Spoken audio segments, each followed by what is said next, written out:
Today I'm announcing that my office has obtained a 3-count indictment charging Senator Robert Menendez, his wife Nadine Menendez, and 3 New Jersey businessmen, Weil Hanna, Jose Uribe, and Fred Davies, for bribery offenses. The investigation that led to these charges has been run out of the Southern District of New York. The indictment alleges that between 2018 and 2022, Senator Menendez, the senior U.S. Senator from New Jersey and the chairman of the Senate Foreign Relations Committee, and his wife Nadine Menendez, engaged in a corrupt relationship with Hanna, Uribe, and Davies. The indictment alleges that through that relationship, the senator and his wife accepted hundreds of thousands of dollars of bribes in exchange for Senator Menendez using his power and influence to protect and to enrich those businessmen and to benefit the government of Egypt.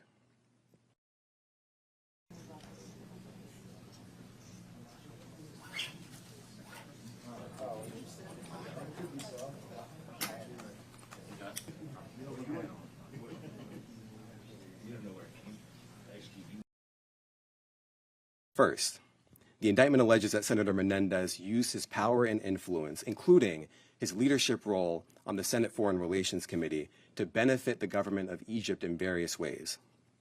Among other actions, Senator Menendez allegedly provided sensitive, non-public U.S. government information to Egyptian officials and otherwise took steps to secretly aid the government of Egypt.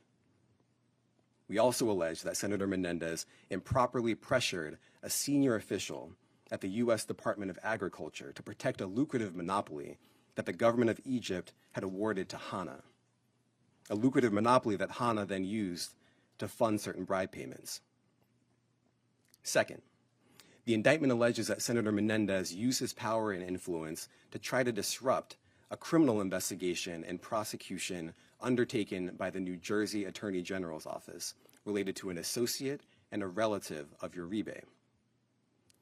Third, the indictment alleges that Senator Menendez used his power and influence to try to disrupt a federal prosecution of Davies in the District of New Jersey in 2 ways. First, by seeking to install a United States attorney who he thought could be influenced with respect to Davies, and second, by trying to influence that office to act favorably in Davies' case. This is the Mercedes-Benz that we allege that Uribe provided as part of the scheme. What you see here are 3 kilograms of gold. These 3 kilograms together are worth approximately $150,000. And of course here you can see just a fraction of the cash that was uncovered as part of the scheme. Now, as part of this investigation, special agents with the FBI executed search warrants on the residence and safe deposit box of Senator Menendez and Nadine Menendez in New Jersey. When they got there, they discovered approximately $500,000 of cash stuffed into envelopes and closets. Some of the cash was stuffed in the senator's jacket pockets. And some of the envelopes of cash contained Davies' fingerprints or Davies' DNA. That's not all. Agents also discovered a lot of gold that was provided by Davies and Hanna. And the FBI, of course, found the Mercedes-Benz that Uribe had provided them. Constituent service is part of any legislator's job. Senator Menendez is no different. And as we explain in the indictment, there are things that Senator Menendez says he can do for his constituents and things that he says he cannot do for his constituents. He put it all on his Senate website. So for instance, it says he cannot compel an agency to act in someone's favor. It says he cannot influence matters involving a private business. It says he cannot get involved in criminal matters or cases, period. But we allege that behind the scenes, Senator Menendez was doing those things for certain people, the people who were bribing him and his wife.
I recognize this will be the biggest fight yet, but as I have stated throughout this whole process, I firmly believe that when all the facts are presented, not only will I be exonerated, but I still will be the New Jersey's senior senator.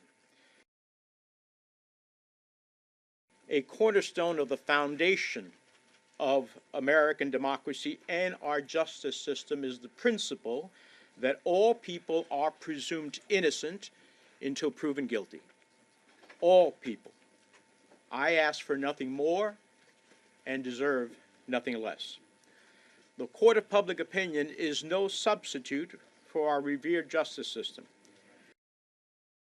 Instead of waiting for all the facts to be presented, others have rushed to judgment because they see a political opportunity for themselves or those around them.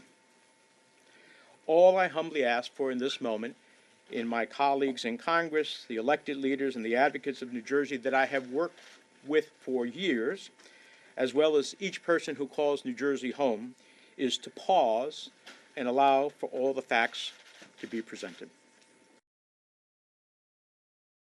One fact is indisputable.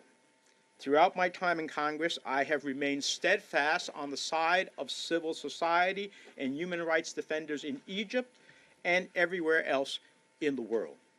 If you look at my actions related to Egypt during the period described in this indictment and throughout my whole career, my record is clear and consistent in holding Egypt accountable for its unjust detention of American citizens and others, its human rights abuses, its deepening relationship with Russia, and efforts that have eroded the independence of the nation's judiciary, among a myriad of concerns. Throughout my 30 years in the House of Representatives and the Senate, I have always worked to hold accountable those countries, including Egypt, for human rights abuses, the repression of its citizenry, civil society, and more. Those who now are attempting to malign my actions as it relates to Egypt simply don't know the facts. For 30 years, I have withdrawn thousands of dollars in cash from my personal savings account, which I have kept for emergencies and because of the history of my family facing confiscation in Cuba. Now, this may seem old-fashioned, but these were monies drawn from my personal savings account based on the income that I have lawfully derived over those 30 years. I remain focused on continuing to do the important work I do every day on behalf of the 9 million people who call New Jersey home, including doing everything we can this week to avoid a government shutdown, deliver critical funding for states affected by catastrophic natural disasters, and ensure the people of Ukraine have everything they need to defeat Putin. And I'll return to Washington this week to do exactly that. Thank you very much.